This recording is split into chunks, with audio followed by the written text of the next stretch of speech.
Assalamualaikum warahmatullahi wabarakatuh. Apa kabar anak-anak ustazah?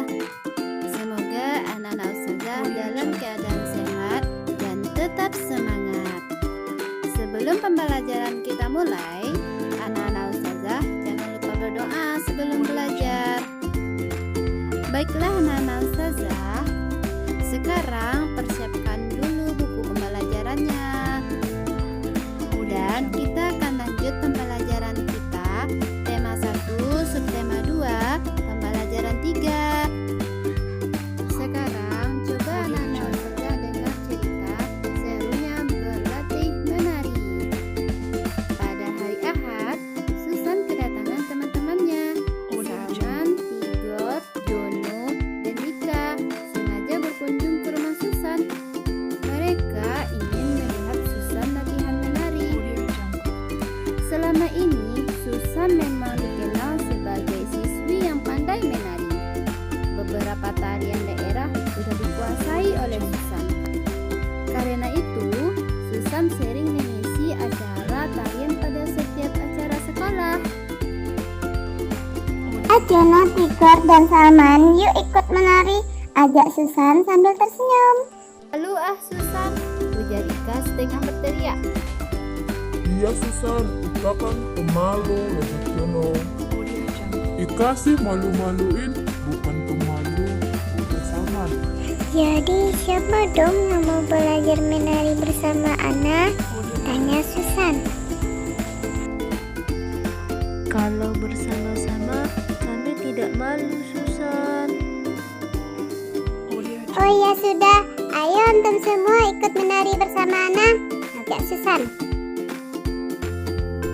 Setelah Susan mengajak keempat temannya itu beberapa kali, akhirnya mereka mau ikut berlatih menari. Mereka melakukan gerak tari dasar. Mereka menirukan gerak menari. Pada awalnya mereka menggerak-gerakkan kaki. Setelah itu, barulah mereka menggerak-gerakkan kepala. Kelima sahabat itu menari dengan senang hati. Suara canda dan tawa mereka sering terdengar. Apalagi ketika Tigor sering melakukan kesalahan. Mereka benar-benar gembira dalam menari. Nah, anak-anak ustazah, inilah cerita Susan, Salman, Tigor, Jono, dan Mika serunya berlatih menari. Anak-anak ustazah, dari cerita tersebut kita akan membuat kalimat tanya. Apakah anak-anak ustazah sudah tahu dengan kalimat tanya? Nah, kalimat tanya itu adalah kalimat yang mengandung inovasi dan makna pertanyaan. Kalimat tanya digunakan untuk menanyakan sesuatu kepada orang lain dan mengharapkan jawabannya.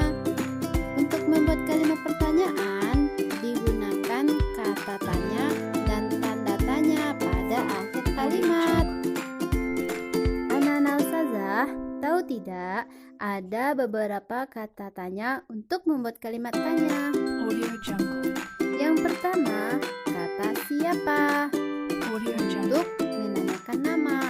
Contohnya, siapa nama antum?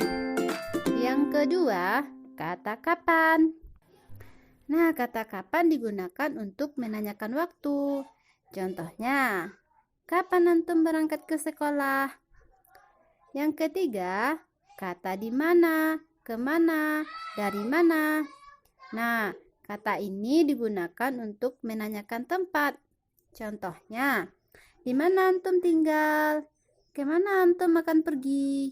Dari mana antum baru sampai rumah sekarang?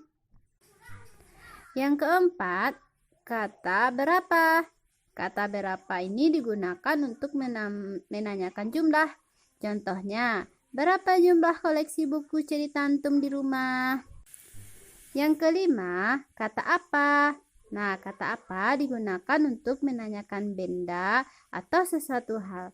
Contohnya, apa yang antum bawa? Nah, sekarang anak-anak ustazah sudah tahu beberapa kata tanya untuk membuat kalimat tanya. Dan sekarang anak-anak ustazah buat kalimat pertanyaan berdasarkan cerita dari serunya berlatih menari.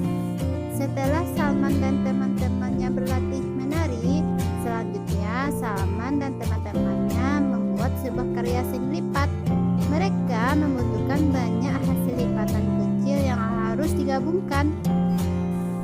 Ternyata Salman berhasil membuat 123 lipatan kecil dan Susan berhasil membuat 234 lipatan kecil. Anak-anak ustazah, lipatan siapa yang lebih banyak? Salman apa Susan? Untuk membandingkan angka, anak-anak ustazah coba diperhatikan nilai angka pada tempat seratusan tidak sama, yaitu 100 dan 200. Angka 100 kurang dari 200. Nilai angka pada tempat puluhannya tidak sama, yaitu 20 dan 30. Nilai angka 20 kecil dari 30. Dan begitu juga nilai pada satuan. Ada angka 3 dan angka 4. Angka 3 lebih kecil dari angka 4. Maka 123 kurang dari 234. Perbandingan kedua bilangan dapat ditulis dalam bentuk simbol. Simbol ini menunjukkan bilangan kurang dari, dan simbol ini menunjukkan bilangan lebih dari, dan simbol ini menunjukkan bilangan sama dengan.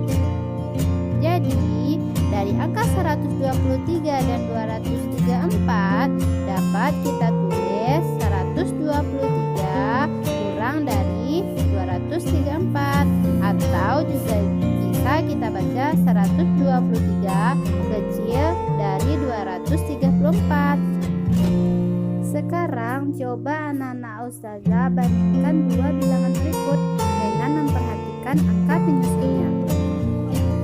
Selanjutnya anak-anak ustazah coba lengkapi titik berikut ini sesuai dengan simbol atau tanda dalam perbandingan kedua bilangan. Baiklah anak-anak ustazah, sekarang anak-anak ustazah sudah paham tentang membandingkan nilai angka. Nah, sekarang coba anak-anak ustazah simpulkan pembelajaran kita hari ini.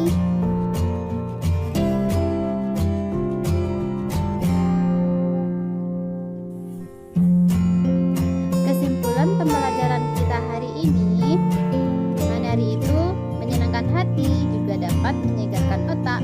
Menari dengan riang gembira secara bersama-sama dapat tercipta kerukunan dan kekompakan. Tahukah anak-anak ustazah, Islam mengajarkan kita dapat hidup rukun bersama teman-teman. Oleh karena itu, kita tidak boleh menganggap diri kita lebih dari teman yang lain.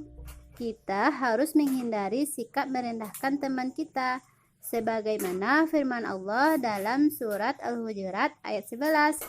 Ini kita tutup dengan membacakan doa kifaratul majelis. Ustazah sudahi dengan Assalamualaikum warahmatullahi wabarakatuh.